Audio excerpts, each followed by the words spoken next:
One cast member showed up to set with a heroin habit so severe that the director wrote him a letter she was afraid might be a goodbye. And 29 years later, that same man walked onto the Oscar stage a winner. One had already given the movies their most famous seductress, then quietly hid the cancer that would kill her from nearly everyone she knew. One had stormed the beaches of Normandy on D-Day, survived the Battle of the Bulge with a Silver Star and 3 Purple Hearts, and would die decades later on Christmas Eve. Two of them would win Emmy Awards for the very same television movie, years apart. So where did they all end up?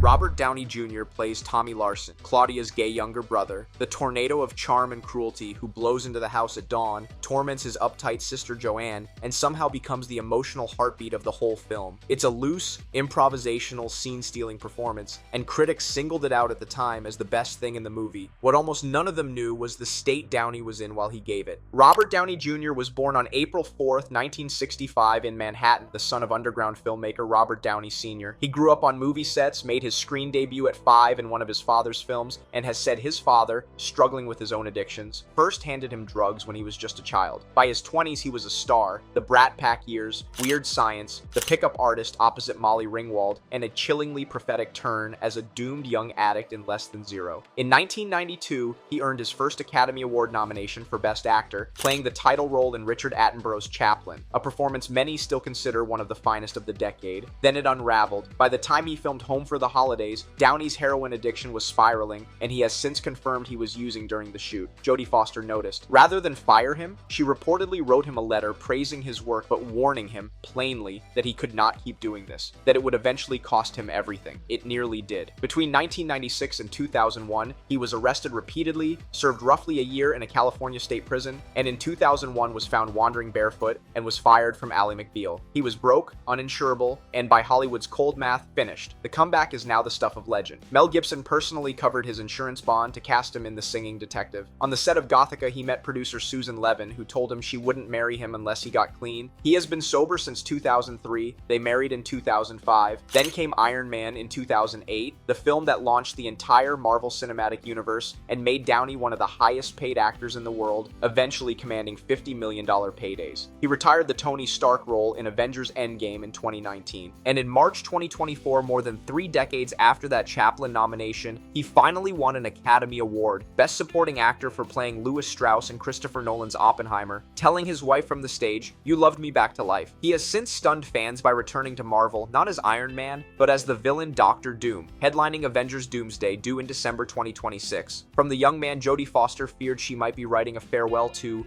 an Oscar winner and the face of the biggest franchise on Earth. It is one of the great second acts in movie history. He is 61 years old as of July 2026.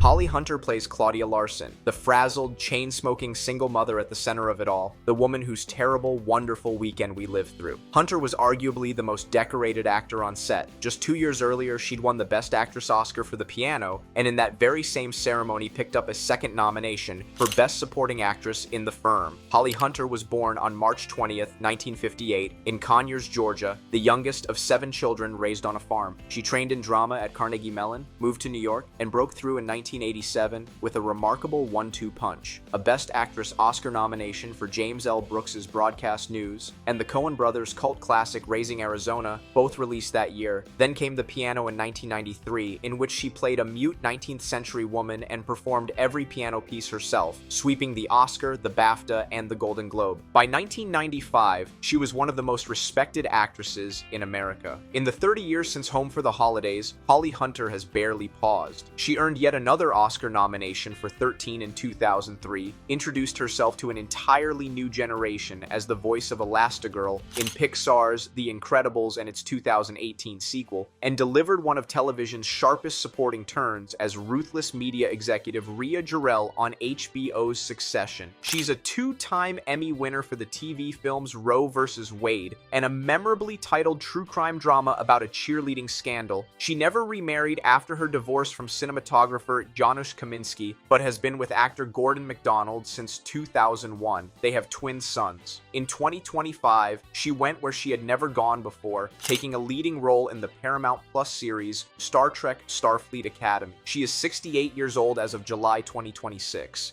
Anne Bancroft plays Adele Larson, Claudia's mother, all fluttering nervous energy and passive-aggressive love, fussing over her grown children from beneath a memorably enormous wig. For an actress of Bancroft's stature, it was a supporting part, but she filled it with the kind of specific, lived-in comedy only decades of mastery can produce. Anne Bancroft was born Anna Maria Luisa Italiano on September 17, 1931, in the Bronx, the daughter of Italian immigrants. She trained under Lee Strasberg, made her Hollywood debut in 1952, then returned to New York and conquered Broadway, winning a Tony for two for The Seesaw and another for originating the role of Annie Sullivan in The Miracle Worker. When she reprised that role on film in 1962, she won the Academy Award for Best Actress. 5 years later, she became cinema's most iconic older woman as Mrs. Robinson in The Graduate, a performance so overwhelming it followed her for the rest of her life, to her occasional frustration, given that she was only in her mid-30s at the time and barely 6 years older than co-star Dustin Hoffman himself. She was nominated for 5 Oscars in all, and together with her Tonys and an Emmy, she belonged to the rare club of performers who had won all 3. In 1964, she married comedy legend Mel Brooks, a marriage that lasted 41 years until her death and produced a son, the author Max Brooks. She kept working steadily into her 70s, in Great Expectations, G.I. Jane, and Keeping the Faith, and won an Emmy in 1999. But in her final years, she guarded a devastating secret. She had been diagnosed with uterine cancer and told almost no one. Anne Bancroft died on June 6, 2005 in New York City, with Brooks at her side. She was 73. Her illness had been kept so private that her death stunned even close colleagues. Brooks, who never remarried, has said the years since have been the hardest of his life.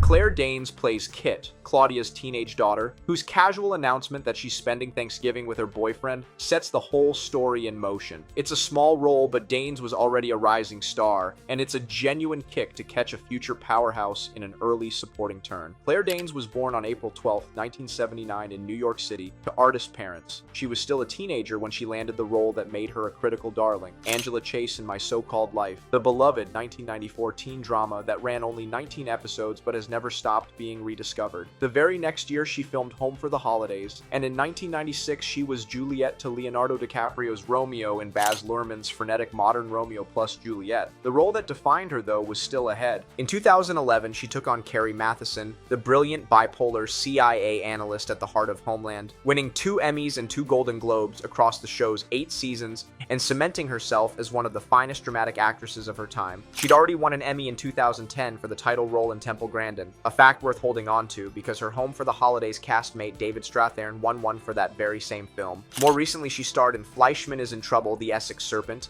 and in 2025 headlined the acclaimed Netflix thriller The Beast in Me opposite Matthew Rhys, drawing yet another wave of Emmy attention. She married actor Hugh Dancy in 2009. She is 47 years old as of July 2026. Charles Durning plays Henry Larson, Claudia's father, the gentle, slightly baffled patriarch trying to keep the peace at his own dinner table. Durning was one of the most prolific and beloved character actors in American film, the kind of face everyone recognized even when they couldn't summon the name. But long before Hollywood, he lived a life almost too dramatic to script. Charles Durning was born on February 28, 1923 in Highland Falls, New York, one of 10 children. 5 of his sisters died young of disease. He was drafted into the army and was among the American soldiers who landed at Normandy on D-Day, June 6, 1944. He fought through the Battle of the Bulge, was wounded more than once, and came home with a Silver Star, a Bronze Star, and 3 Purple Hearts. He rarely spoke about the war in detail, and when he did, it plainly cost him. Only afterward did he find acting, working his way up through burlesque houses and the New York stage, before becoming a fixture of 1970s and 80s cinema in The Sting, Dog Day Afternoon, and Tootsie. He earned back-to-back Oscar nominations in 1982 and 1983, the second for Mel Brooks' To Be or Not to Be, which happened to co-star Anne Bancroft. He won a Tony in 1990 for Cat on a Hot Tin Roof and a Golden Globe that same year. Charles Durning died on December 24, 2012 on Christmas Eve in his Manhattan apartment of natural causes at the age of 89. Fittingly, for a man who played Santa Claus 5 separate times and loved the holiday season, he went out on Christmas Eve. He was buried with full military honors at Arlington National Cemetery. Dylan McDermott plays Leo Fish, Tommy's friend, and the film's gentle wildcard, a warm and slightly mysterious presence who becomes Claudia's unexpected love interest. McDermott was in his early 30s and on the verge of the fame that would soon make him a television leading man. Dylan McDermott was born Mark Anthony McDermott on October 26, 1961, in Waterbury, Connecticut, and endured a childhood marked by real tragedy. His mother was shot and killed when he was just 5 years old, in a case ruled accidental at the time and reopened decades later. He was raised in part by his grandmother and then by his father's wife, the playwright and activist Eve Ensler, author of The Vagina Monologues, who adopted him, believed in him, and encouraged him to act. He took the name Dylan in tribute to a child Ensler had planned to have. Just 2 years after Home for the Holidays, he landed the role that made him a star, idealistic attorney Bobby Donnell on David E. Kelley's The Practice, which earned him a Golden Globe and an Emmy nomination. Since then, McDermott has become one of the most reliable faces on television. He was a marquee player across 4 seasons of Ryan Murphy's American Horror Story, chewed scenery as crime lord Richard Wheatley on Law & Order Organized Crime, and since 2022 has led the CBS procedural FBI Most Wanted as Supervisory Special Agent Remy Scott. He is 64 years old as of July 2026. Steve Guttenberg plays Walter Wedman, Joanne's straight-laced, camcorder-toting husband, the buttoned-up brother-in-law who spends the holiday quietly horrified by the Larson family chaos. In 1995, Guttenberg was one of the most bankable comedy stars of the previous decade, which made his low-key supporting turn a fun bit of against-type casting. Steve Guttenberg was born on August 24, 1958 in Brooklyn and raised on Long Island. As a teenager, he famously talked his way onto the Paramount lot, set up shop in an empty office, and sometimes claimed to be studio executive Michael Eisner's stepson. The sheer audacity worked. Through the 1980s, he was everywhere. Diner, Cocoon, Short Circuit, the Police Academy films as wisecracking cadet Carrie Mahoney, and 3 Men and a Baby, the highest-grossing film of 1987. In recent years, Guttenberg has become as admired for who he is as for anything he's made. He wrote a memoir about his early Hollywood hustle and adapted it into a stage play. He has spoken movingly about driving hundreds of miles a week to care for his dying father, whom he called his hero and idol. And in January 2025, when the Pacific Palisades wildfire tore through his Los Angeles neighborhood, Guttenberg was caught on live television helping strangers evacuate, moving abandoned cars out of the road so fire trucks could get through, often unrecognized simply because he could. His own home survived. He is 67 years old as of July 2026. David Strathairn plays Russell Terziak, an old classmate Claudia runs into, a small but warm role for an actor who would go on to one of the most respected careers in American film. David Strathairn was born on January 26, 1949, and built his reputation as a quietly commanding character actor, frequently collaborating with director John Sayles. He earned an Academy Award nomination for playing broadcaster Edward R. Murrow in Good Night and Good Luck, 2005, a film whose ensemble also included Robert Downey Jr., making Home for the Holidays one of 2 movies the two men share. In 2010, Strathairn won an Emmy for the TV film Temple Grandin, the very same production that won an Emmy for his Home for the Holidays castmate, Claire Danes. His later credits include Lincoln, the Bourne films, and the Best Picture winner Nomadland. He is 77 years old as of July 2026. Home for the Holidays came and went in theaters, but it captured something rare. A group of extraordinary performers gathered around one table at wildly different points in their lives. A future Oscar winner in the depths of addiction, a screen legend guarding a private illness, a war hero who had stormed Normandy, a teenage girl who would become one of the finest actresses of her generation. 30 years later, the Larsons still feel like a real family, chaotic, exasperating, and impossible not to love. Thanks for sticking around until the end. If you'd like more videos like this one, subscribe to our channel. We post new Where Are They Now videos every week.